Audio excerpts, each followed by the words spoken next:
आर्य लड्डा में आप सभी का स्वागत है। आज की जो हम वीडियो लेकर आए हैं ये एआईबी के उन कैंडिडेट्स के लिए है, उन स्टूडेंट्स के लिए हैं जो एआईबी का एग्जाम देने वाले हैं।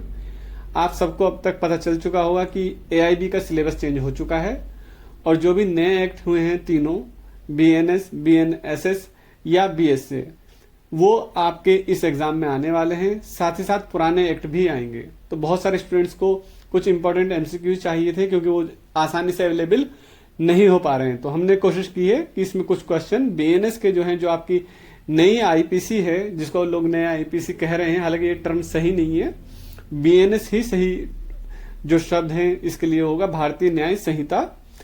उसके कुछ इंपॉर्टेंट एमसीक्यूज हैं प्रैक्टिस के लिए। तो उम्मीद है आपको वीडियो पसंद आएगी। तो चलिए आज की वीडियो शुरू करते हैं। पहला क्वेश्चन है, भारतीय न्याय संहिता 2023 को राष्ट्रपति की स्वीकृति प्राप्त हुई। ऐसी कौन सी डेट थी कि जब बीएनएस को, भारतीय न्याय संहिता को, राष्ट्रपति ने अपनी स्वीकृति दी थी? इसके ऑप्शंस हैं 24 जनवरी 2023, 25 दिसंबर 2023, 25 अक्टूबर 2023 या 26 जनवरी 2023। इसका आंसर है ऑप्शन बी, 25 दिसंबर 2023। नेक्स्ट क्वेश्चन है, भारतीय न्याय संहिता 2023 की धारा 1 संबंधित है। इसके ऑप्शंस हैं अपराध की परिभाषा से, संहिता के नाम, प्रवर्तन और उसके विस्तार से, संहिता के नाम और उसके क्षेत्राधिकार से, या उपर्युक्त में से कोई नहीं। इसका आंसर है ऑप्शन बी, संहिता के नाम, प्रवर्तन और उसके विस्तार से। नेक्स्ट क्वेश्चन है, भारतीय न्याय संहिता 2023 की प्रस्तावना अपराधों से संबंधित प्रावधानों को समेकित और संशोधित करने के लिए एक अधिनियम। ऑप्शन बी, अपराधों से संबंधित प्रावधानों को समेकित, परिभाषित और संशोधित करने के लिए एक अधिनियम।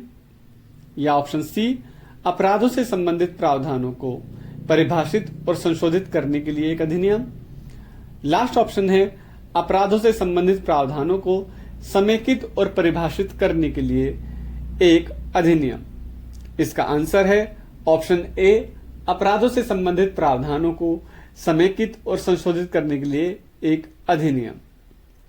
नेक्स्ट क्वेश्चन है, भारतीय न्याय संहिता में परिभाषित स्त्री शब्द से तात्पर्य उस मानव नारी से है जिसकी आयु, अर्थात जो भी शब्द इस्तेमाल किया गया है स्त्री, उसकी इंटरप्रिटेशन किस तरह से की जाएगी या उससे क्या उसका मीनिंग निकाला जाएगा। इसके ऑप्शंस है कि जो स्त्री है वो किस एज की स्त्री होगी, उसकी आयु कितनी होनी चाहिए, 16 वर्ष या अधिक, 18 वर्ष या अधिक, 21 वर्ष या अधिक, या किसी भी आयु की है। स्त्री शब्द से तात्पर्य उस मानव नारी से जिसकी आयु बीएनएस में कितनी है। तो इसका आंसर है ऑप्शन डी, किसी भी आयु की है। नेक्स्ट क्वेश्चन है, भारतीय न्याय संहिता 2023 कब लागू हुआ? ये बहुत इंपॉर्टेंट डेट है, सभी को पता होगी, नहीं तो एक बार रिवीजन हो जाएगा। इसके ऑप्शंस हैं 1 जून 2024, 1 जुलाई 2024, 25 दिसंबर 2023 या 26 जनवरी 2023। इसका आंसर है ऑप्शन बी, 1 जुलाई 2024। नेक्स्ट क्वेश्चन है, भारतीय न्याय संहिता में परिभाषित पुरुष शब्द से तात्पर्य उस मानव पुरुष से है जिसकी आयु। सेम वही क्वेश्चन है, सिर्फ पुरुष और स्त्री में बदलाव किया गया है कि किस आयु के व्यक्ति को, किस आयु के पुरुष को, व्यक्ति को पुरुष कहा जाएगा या स्त्री को, आयु के बारे में बात की गई है। तो इसके ऑप्शंस हैं 16 वर्ष या अधिक है, 18 वर्ष या अधिक, 21 वर्ष या अधिक, या किसी भी आयु के। तो इसका भी आंसर वही है जो पहला था। इसका आंसर है ऑप्शन डी, किसी भी आयु के। नेक्स्ट क्वेश्चन है, भारतीय न्याय संहिता में प्रयुक्त वह, जिसको इंग्लिश में हम ही शब्द कहते हैं, शब्दावली में सम्मिलित होते हैं। इसके ऑप्शंस हैं केवल पुरुष, केवल नारी, पुरुष, नारी या ट्रांसजेंडर, और डी ऑप्शन है केवल तृतीय लिंग। देखिए, वह शब्द जो इस्तेमाल किया गया है वो इंग्लिश के ही शब्द से इन्होंने पूछा है। और आपको ये खास ध्यान रखना है क्योंकि जो भी दोनों एक्ट आने वाले हैं, ठीक है, दोनों एक्ट आने वाले हैं, तो आपको इस चीज का ध्यान रखना है कि जो क्वेश्चन आपसे पूछा गया है तो उसमें क्या पूछा गया है, मैं हाईलाइट कर रहा हूं इसको कि भारतीय न्याय संहिता पूछा गया है या भारतीय दंड संहिता पूछा गया है। इस चीज को खास तौर से ध्यान रखना है आपको, क्योंकि कभी कभी सेक्शन भी बदलेगी और नंबर भी बदलेंगे और उसकी इंटरप्रिटेशन भी चेंज होगी। ठीक है, ये आपको याद रखने योग्य बात है। क्यों? क्योंकि जब हम व्यय है की बात करते हैं और अगर हम ये आईपीसी में बात करें, ठीक है, अगर हम आईपीसी में बात करते हैं तो वहां के हिसाब से अगर जो ये आंसर होगा तो पुरुष और नारी होगा। ठीक है, पुरुष और नारी होगा। लेकिन बीएनएस में चेंज किया गया, बीएनएस में इसमें ट्रांसजेंडर को जोड़ दिया गया है, बीएनएस में ट्रांसजेंडर को जोड़ दिया गया है। तो आपको क्वेश्चन पे खासतौर से ध्यान रखना है कि भारतीय न्याय संहिता पूछा गया है या भारतीय दंड संहिता पूछा गया है, उसी के हिसाब से आपको आंसर देने, क्योंकि अब ये दोनों एक्ट आ रहे हैं तो जल्दी में आंसर गलत नहीं करें। आईपीसी और बीएनएस को जरूर चेक करना है, खासतौर से ध्यान देना है आईपीसी और बीएनएस के बारे में। तो इसका जो आंसर है वो मैं आपको बता ही चुका है। इसका आंसर है ऑप्शन सी, पुरुष, नारी या ट्रांसजेंडर। जो ही शब्द है इसमें ये सब के सब इन्वॉल्व होंगे। अगर हम बीएनएस की बात करें तो बीएनएस के हिसाब से मेल भी आएगा, फीमेल भी आएंगे और इसके अंदर जो ट्रांसजेंडर होंगे वो भी आएंगे। लेकिन यही शब्द अगर जो सिर्फ बीएनएस आईपीसी में पूछा जाता तो आईपीसी में सिर्फ ये दोनों आने थे। तो इस तरह के क्वेश्चंस आपके सामने बहुत सारे आने वाले हैं, जहां भारतीय न्याय संहिता और दंड संहिता में आपको ध्यान रखना है। ठीक है, ये ही शब्द की बात की गई है। ही शब्द में मतलब जो मेल के लिए इस्तेमाल होता है ना ही, तो वो फीमेल के लिए भी हो सकता है, ट्रांसजेंडर के लिए भी हो सकता है और इनके लिए भी। लेकिन इसके अपोजिट जो शी होगा वो सिर्फ फीमेल के लिए इस्तेमाल किया गया है। इस चीज को खास ध्यान रखेंगे कि ही में ये सब है लेकिन शी में सिर्फ फीमेल के लिए इस्तेमाल किया गया है। ठीक, नेक्स्ट क्वेश्चन है भारतीय न्याय संहिता 2023 के अंतर्गत दंड से संबंधित प्रावधान किस अध्याय में दिए गए हैं। इसके जो ऑप्शंस हैं वो ऑप्शंस हैं आपके सामने, अध्याय 1, अध्याय 2 या अध्याय 3 और लास्ट ऑप्शन है अध्याय 4। इसका आंसर है ऑप्शन बी, अध्याय 2। तो आप ये जो हमारी वीडियो है आज की, ये बीएनएस पर फोकस है, भारतीय न्याय संहिता पर है, उसी के हिसाब से दिए गए हैं। लेकिन आपको एग्जाम में ध्यान रखना है कि क्वेश्चन आईपीसी से पूछा गया है या बीएनएस से पूछा गया है, ये मैं आपको फिर बता रहा हूं। ठीक है, तो इसका जो आंसर है वो ऑप्शन बी, अध्याय 2। और यही अगर आईपीसी में पूछा जाता तो वहां पर अध्याय 3 ये इसका आंसर सही होता। ठीक है, तो उसमें कंफ्यूज नहीं होना है। नेक्स्ट क्वेश्चन है दंडादेश का संक्षेपण लघुकरण दिया गया है भारतीय न्याय संहिता की धारा 54, भारतीय न्याय संहिता की धारा 5, भारतीय न्याय संहिता की धारा 55 या भारतीय न्याय संहिता की धारा 6। इसका आंसर है ऑप्शन बी, भारतीय न्याय संहिता की धारा 5। नेक्स्ट क्वेश्चन है भारतीय न्याय संहिता 2023 में शामिल धाराएं हैं, मतलब कुल कितनी धाराएं हैं। कुल 511 धारा, कुल 358 धारा, 509 धारा या कुल 510 धारा। इसका आंसर है ऑप्शन बी, कुल 358 धारा। जो टोटल धाराएं हैं कितनी है, वो 358 धाराएं हैं बीएनएस में, भारतीय न्याय संहिता में। नेक्स्ट क्वेश्चन है भारतीय न्याय संहिता 2023 की किस धारा के अंतर्गत कार्य को परिभाषित किया गया है। धारा 2.1, धारा 2.7, धारा 2.5 या धारा 2.10। इसका आंसर है ऑप्शन ए, धारा 2.1, अर्थात धारा 2 की जो सब क्लॉज है 1, उसके अंतर्गत कार्य को परिभाषित किया गया है। नेक्स्ट क्वेश्चन है भारतीय न्याय संहिता के अंतर्गत निम्न में से कौन सी धारा एकांत परिरोध का प्रावधान करती है। धारा 71, धारा 72, धारा 11 या धारा 12।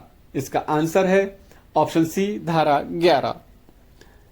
नेक्स्ट क्वेश्चन है एकांत परिरोध की अधिकतम सीमा है 1 महीना, 2 महीना, 3 महीने या 4 महीने। इसका आंसर है ऑप्शन सी, 3 महीने।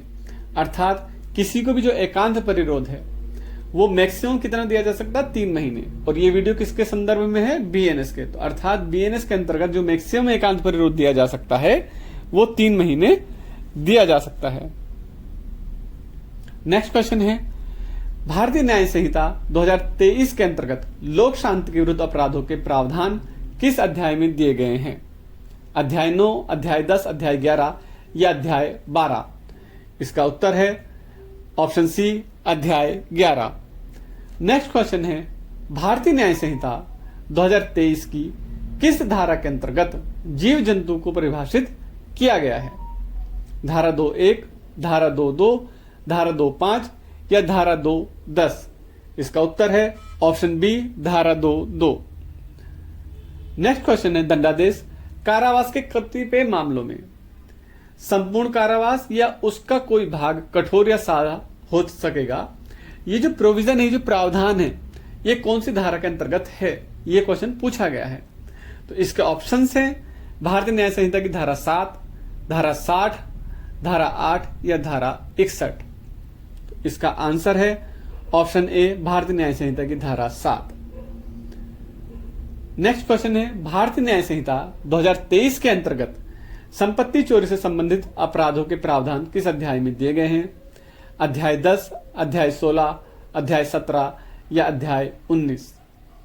इस क्वेश्चन को हम इस तरह से भी कह सकते हैं कि संपत्ति से संबंधित जो अपराध हैं, संपत्ति से संबंधित जो अपराध हैं वो कौन से अध्याय के अंतर्गत दिए गए हैं? तो इसका उत्तर है ऑप्शन सी, अध्याय 17।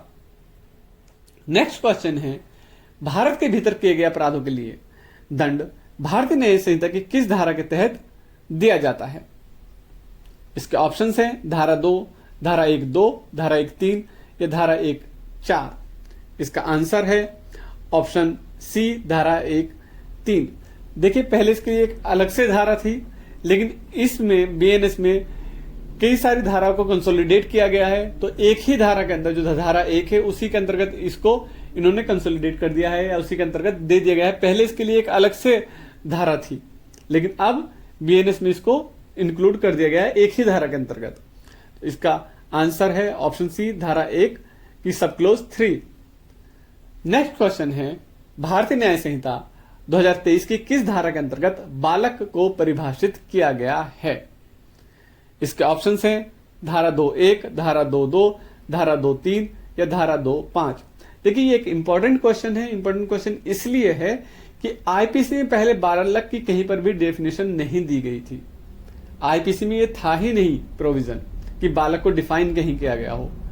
बीएनएस में ये पहली बार डिफाइन किया गया है। तो हो सकता है कि जो भी नई चीज जोड़ी गई हो वहां से क्वेश्चन बन जाए। तो आपको इस तरह के क्वेश्चन पर खास ध्यान देना है। इसका आंसर है ऑप्शन सी, धारा 2 की सब क्लोज 3 में बालक को परिभाषित किया गया है। नेक्स्ट क्वेश्चन है, भारतीय न्याय संहिता 2023 की किस धारा के अंतर्गत कूटकर्ण को परिभाषित किया गया है? इसके ऑप्शंस हैं धारा 2.4, धारा 2.2, धारा 2.3 या धारा 2.1। इसका आंसर है ऑप्शन ए, धारा 2.4। नेक्स्ट क्वेश्चन है, विधि द्वारा आबद्ध या तथ्य की भूल के कारण अपने आप को विधि द्वारा आबद्ध होने का विश्वास करने वाले व्यक्ति द्वारा किया गया कार्य, ये कौन सी धारा के अंतर्गत आता है? इसके ऑप्शंस हैं धारा 76, धारा 77, धारा 15 या धारा 14। देखिए, मैं बार बार आपको ये बता रहा हूं कि जो ये वीडियो है ये बीएनएस की है, भारतीय न्याय संहिता की है। जो भी ये टर्म इस्तेमाल की गई है, ये जो भी टर्म इस्तेमाल की गई है यहां से यहां तक, ये पहले धारा 76 में थी, लेकिन वो 76 किसकी थी? आईपीसी की। और यहां पर बात की जा रही है बीएनएस की। ये बीएनएस की धाराओं के बारे में बात की गई है। ठीक है, तो इस चीज का खास तौर से ध्यान रखेंगे। तो इसका आंसर है ऑप्शन डी, भारतीय न्याय संहिता की धारा 14। अब जो है ये बीएनएस में धारा 14 है, पहले 76 थी। तो आपको अगर पहला ही याद है, पता चले आपने आईपीसी बहुत अच्छे से पढ़ा रखा और वही माइंड में सेट है, तो ऐसा ना हो कि आप जल्दी में धारा 76 करके आ जाएं। इस चीज का ध्यान रखना कि भारतीय न्याय संहिता की बात हो रही है। अगर इसकी जगह ये दंड होता, ठीक है, अगर ये दंड होता तो ये ऑप्शन सही हो सकता था, लेकिन अगर कहीं और नहीं होता तो भारतीय दंड संहिता में ये ऑप्शन सही हो सकता था अगर ये वाला प्रोविजन नहीं होता तो। लेकिन बात की गई भारतीय न्याय संहिता की धारा की, तो इसके हिसाब से ये वाला आंसर इसका सही है। तो कोशिश करनी है कि आपको कंफ्यूज बीएनएस और भारतीय दंड संहिता में कंफ्यूज नहीं होना है। नेक्स्ट क्वेश्चन है, भारतीय न्याय संहिता 2023 की किस धारा के अंतर्गत न्यायालय को परिभाषित किया गया है? इसका ऑप्शन है धारा 2(1), धारा 2(2), धारा 2(3) या धारा 2(5). इसका आंसर है ऑप्शन डी, धारा 2(5). नेक्स्ट क्वेश्चन है भारतीय न्याय संहिता 2023 की किस धारा के अंतर्गत मृत्यु को परिभाषित किया गया है? इसके ऑप्शन है धारा 2(8), धारा 2(7), धारा 2(6) या धारा 2(5). इसका आंसर है ऑप्शन सी, धारा 2(6). नेक्स्ट क्वेश्चन है भारतीय न्याय संहिता 2023 की के अंतर्गत साधारण अपवाद से संबंधित प्रावधान किस अध्याय में दिए गए हैं? भारतीय न्याय संहिता, ठीक है, अध्याय 1, अध्याय 2, अध्याय 3 या अध्याय 4। इसका आंसर है ऑप्शन सी, अध्याय 3। आईपीसी में ये प्रावधान अध्याय 4 में थे, यहां पर बीएनएस में भारतीय न्याय संहिता में अध्याय 3 में है। नेक्स्ट क्वेश्चन है चोरी की गई संपत्ति किसके अंतर्गत दी गई है? कौन सी सेक्शन के अंतर्गत दी गई है?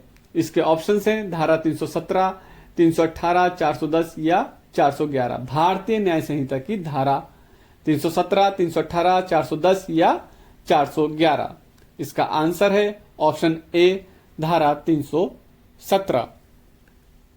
नेक्स्ट क्वेश्चन है नशे के कारण निर्णय लेने में असमर्थ व्यक्ति द्वारा उसकी इच्छा के विरुद्ध किया गया कार्य भारतीय न्याय संहिता की किस धारा के अंतर्गत आता है? भारतीय न्याय संहिता की किस धारा के अंतर्गत आता है?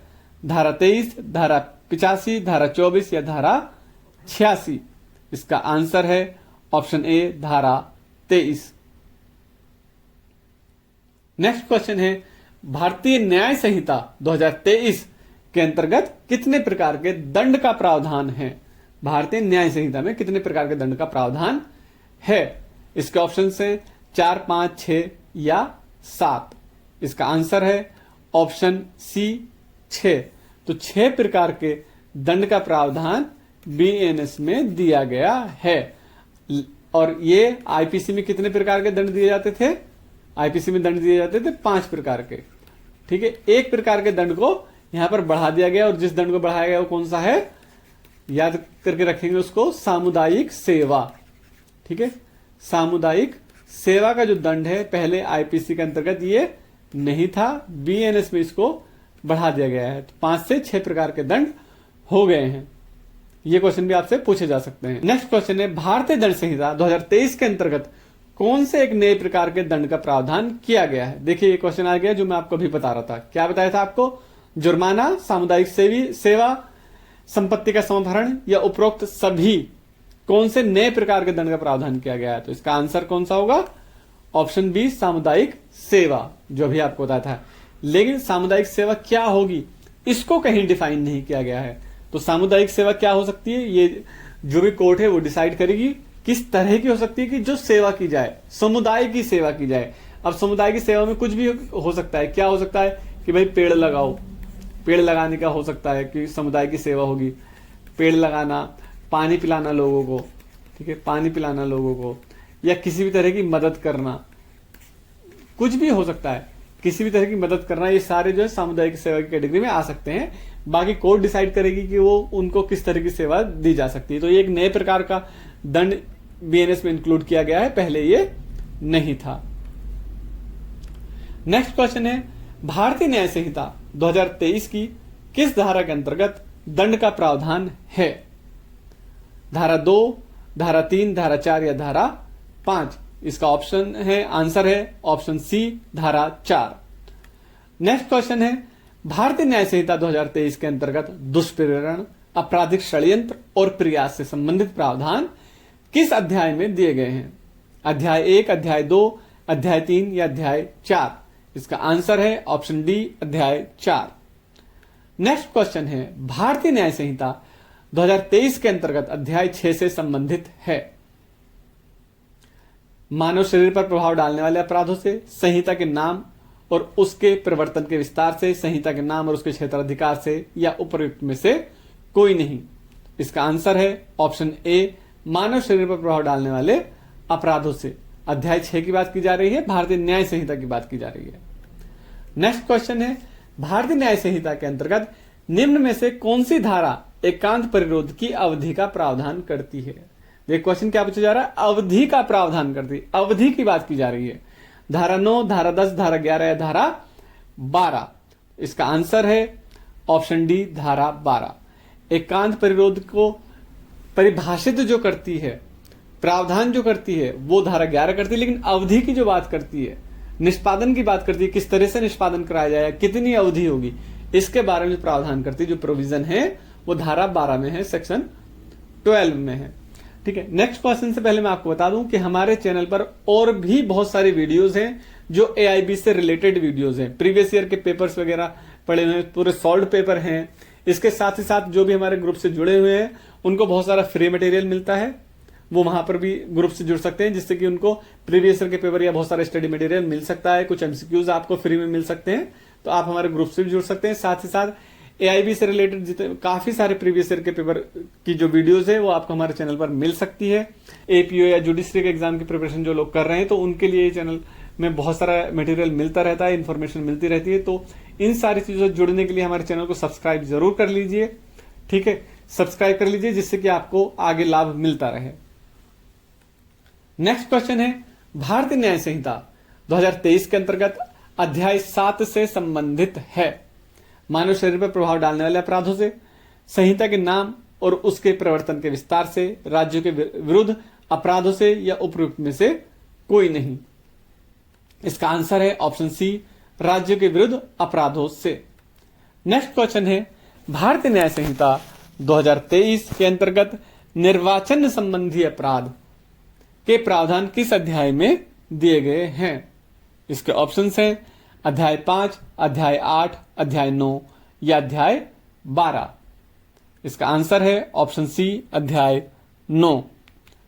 नेक्स्ट क्वेश्चन है, भारत से परे किए गए किंतु उसके भीतर विधि के अनुसार विचारणीय अपराधों का दंड। इसके ऑप्शंस हैं भारतीय न्याय संहिता की धारा 2, भारतीय न्याय संहिता की धारा 1(2), भारतीय न्याय संहिता की धारा 1(3) या भारतीय न्याय संहिता की धारा 1(4). इसका आंसर है ऑप्शन डी, भारतीय न्याय संहिता की धारा 1(4). पहले इसके लिए भी एक अलग से धारा का प्रावधान था आईपीसी में, परंतु बीएनएस में इसको भी एक ही जगह इंक्लूड कर दिया गया, धारा 1 में ही इसको इंक्लूड कर दिया गया है। नेक्स्ट क्वेश्चन है, सम्मति जिसके संबंध में ज्ञात हो कि वह भय या भ्रम के अधीन दी गई है, अर्थात कंसेंट की बात की जा रही है। कंसेंट की बात की जा रही है कि कंसेंट जिसके संबंध में ज्ञात हो कि ये पता है कि वह किसी भ्रम या भय के अधीन दी गई है, तो ये प्रावधान कौन सी सेक्शन के अंतर्गत है? भारतीय न्याय संहिता की धारा 25, भारतीय न्याय संहिता की धारा 27 या भारतीय न्याय संहिता की धारा 28, धारा 30। इसका आंसर है ऑप्शन सी, भारतीय न्याय संहिता की धारा 28 के अंतर्गत यह प्रावधान दिया गया है। नेक्स्ट क्वेश्चन है, 7 वर्ष से अधिक और 12 वर्ष से कम आयु के अपरिपक्व समझ वाले बच्चे का कार्य भारतीय न्याय संहिता की किस धारा के तहत दिया गया है? धारा 20, धारा 82, धारा 21 या धारा 83। लेकिन बात भारतीय न्याय संहिता की जा रही है, इसके आधार पर इसका आंसर होगा ऑप्शन सी, धारा 21। अगर यही क्वेश्चन आईपीसी के अंतर्गत आता है तो धारा 83 वहां पर इसमें आता है, धारा 83 उसमें आता है। नेक्स्ट क्वेश्चन है, बीएनएस भारतीय न्याय संहिता 2023 के अंतर्गत लोक सेवकों से संबंधित अपराधों के प्रावधान किस अध्याय में दिए गए हैं? अध्याय 12, अध्याय 13, अध्याय 14 या अध्याय 15। इसका आंसर है ऑप्शन ए, अध्याय 12। नेक्स्ट क्वेश्चन है, शरीर की प्राइवेट प्रतिरक्षा के अधिकार का विस्तार मृत्यु कारित करने पर कब होता है? भारतीय न्याय संहिता की धारा 103, धारा 38, धारा 101, धारा 39। क्वेश्चन है कि जो प्राइवेट प्रतिरक्षा का अधिकार है उसका विस्तार मृत्यु कारित करने तक का कब होता है, कि जब मृत्यु कारित की जा सकती है, हमलावर की मृत्यु कारित की जा सकती है, ऐसा सेल्फ डिफेंस। और सेल्फ डिफेंस कैसा? शरीर की प्राइवेट प्रतिरक्षा का ये प्रावधान कौन सी धारा के अंतर्गत दिया गया है? भारतीय न्याय संहिता में शरीर की प्राइवेट प्रतिरक्षा। इसके आधार पर इसका आंसर है ऑप्शन बी, धारा 38। नेक्स्ट क्वेश्चन है, दुष्प्रेरक को निम्नलिखित में से किस धारा के अंतर्गत दिया गया है? भारतीय न्याय संहिता की धारा 108, धारा 46, धारा 109 या धारा 47? इसका आंसर है ऑप्शन बी, धारा 46। नेक्स्ट क्वेश्चन है, भारतीय न्याय संहिता 2023 के अंतर्गत मिथ्या साक्ष्य और लोक न्याय के विरुद्ध अपराध से संबंधित प्रावधान किस अध्याय में दिए गए हैं? इसके ऑप्शन है अध्याय 11, अध्याय 12, अध्याय 13 या अध्याय 14। इसका आंसर है ऑप्शन डी, अध्याय 14। नेक्स्ट क्वेश्चन है, भारतीय न्याय संहिता के किन प्रावधानों में एकांत परिरोध एवं एकांत परिरोध की परिसीमा को परिभाषित किया गया है? इसके ऑप्शन से धारा 68 एवं धारा 69, धारा 59 एवं धारा 60, धारा 11 एवं धारा 12, लास्ट ऑप्शन है धारा 71 एवं धारा 72। इसका आंसर है ऑप्शन सी, धारा 11 एवं धारा 12 एकांत परिरोध से संबंधित है भारतीय न्याय संहिता के अंतर्गत। नेक्स्ट क्वेश्चन है, भारतीय न्याय संहिता 2023 के अंतर्गत लोक स्वास्थ्य, क्षेम, सुरक्षा, शिष्टता और सदाचार पर प्रभाव डालने वाले अपराधों से संबंधित प्रावधान किस अध्याय में दिए गए हैं? अध्याय 12, अध्याय 13, अध्याय 14 या अध्याय 15? इसका आंसर है ऑप्शन डी, अध्याय 15। नेक्स्ट क्वेश्चन है, भारतीय न्याय संहिता के तहत अपराध मात्र जुर्माने से दंडनीय है, तब जुर्माना अदा करने में व्यतिक्रम होने पर कारावास की सजा होगी। सश्रम, साधारण, न्यायालय के विवेक पर है, अंशतः सश्रम, अंशतः साधारण। अर्थात अगर कोई अपराध ऐसा है भारतीय न्याय संहिता में जिसका जो पनिशमेंट है वो सिर्फ जुर्माना है, पनिशमेंट है ही नहीं, मतलब कारावास वाला पनिशमेंट नहीं है, सिर्फ जुर्माना है, कारावास नहीं है, सिर्फ जुर्माना है, तब अगर वो जुर्माना नहीं देता है और उसको कारावास की सजा होगी तो वो कारावास कैसा होगा? साधारण कारावास होगा या सश्रम कारावास होगा, जिसको हम कठोर कारावास भी कहते हैं, या इस विषय का जो उत्तर होगा वो न्यायालय के विवेक पर है, या ये पार्टली जो है रिग्रेस होगा या पार्टली सिंपल होगा? क्या इसका आंसर है? तो इसका आंसर है ऑप्शन बी, साधारण, कि हमेशा ऐसे अपराध में अगर जुर्माना नहीं दिया जाता है तो अगर कारावास होगा तो साधारण कारावास होगा। नेक्स्ट क्वेश्चन है, वह कार्य जिसको करने के लिए कोई व्यक्ति धमकियों द्वारा विवश किया गया है, इसके ये प्रावधान कौन सी धारा के अंतर्गत है? भारतीय न्याय संहिता की धारा 95, धारा 32, धारा 96 या धारा 33? इसका आंसर है ऑप्शन बी, धारा 32। नेक्स्ट क्वेश्चन है, प्राइवेट प्रतिरक्षा में की गई बातें, भारतीय न्याय संहिता की धारा 96, धारा 97, धारा 34 या धारा 35? इसका आंसर है ऑप्शन सी, धारा 34। नेक्स्ट क्वेश्चन है, भारतीय न्याय संहिता की धारा 12 कब लागू होती है? धारा 12 कब लागू होती है? एकांत परिरोध के दंडादेश के निष्पादन में, कई अपराधों से मिलकर बने अपराध के लिए, जुर्माने के ना दिए जाने की दशा में, या इनमें से कोई नहीं? इसका आंसर है ऑप्शन ए, एकांत परिरोध के दंडादेश के निष्पादन में। नेक्स्ट क्वेश्चन है, भारतीय न्याय संहिता 2023 के अंतर्गत अध्याय 19 संबंधित है। इसके ऑप्शन हैं, लोक सेवकों के विधिपूर्ण प्राधिकार के अवमान से, आपराधिक अभित्रास, अपमान और शोभ से, राज्य के विरुद्ध अपराधों से, उपयुक्त में से कोई नहीं। इसका आंसर है ऑप्शन बी, आपराधिक अभित्रास, अपमान और शोभ से। नेक्स्ट क्वेश्चन है, भारतीय न्याय संहिता 2023 के अंतर्गत धर्म से संबंधित अपराधों के प्रावधान किस अध्याय में दिए गए हैं? धर्म से संबंधित अपराधों के प्रावधान किस अध्याय में दिए गए हैं? अध्याय 10, अध्याय 16, अध्याय 22 या अध्याय 23? इसका आंसर है ऑप्शन बी, अध्याय 16। नेक्स्ट क्वेश्चन है, भारतीय न्याय संहिता 2023 के अंतर्गत अध्याय 20 संबंधित है। लोक सेवकों के विधिपूर्ण प्राधिकार के अवमान से, निरसन और व्यावृत्ति से, राज्यों के विरुद्ध अपराधों से, या उपयुक्त में से कोई नहीं? तो इसका आंसर है ऑप्शन बी, निरसन और व्यावृत्ति से। इसमें इस सेक्शन में या इस अपराध में बताया गया है कि जो आईपीसी है उसका निरसन कर दिया गया है और नेक्स्ट जो बीएनएस है वो एप्लीकेबल कर दी जाएगी, ऐसा अध्याय 20 में बताया गया है। तो ये बताइए आपको हमारी वीडियो कैसी लगी? आप अगर इस तरह की और वीडियो चाहते हैं तो हमें कमेंट जरूर करें, चैनल को सब्सक्राइब करें, साथ ही साथ अपने फ्रेंड सर्कल में या जो लोग भी एआईबी का एग्जाम देने वाले हैं उन लोगों को ये वीडियो फॉरवर्ड कीजिए, क्योंकि कहा भी जाता है शेयरिंग इज केयरिंग, कि अगर आप शेयर करते हो किसी को तो इसका मतलब आप उनकी केयर करते हो। ठीक है, तो ये वीडियो कैसी लगी, आप नेक्स्ट किस टॉपिक पर वीडियो चाहते हैं हमें जरूर बताएं, साथ ही साथ चैनल को सब्सक्राइब जरूर करें। तो चलिए मिलते हैं किसी और एक इंपॉर्टेंट वीडियो के साथ, तब तक के लिए धन्यवाद। जय हिंद, जय भारत।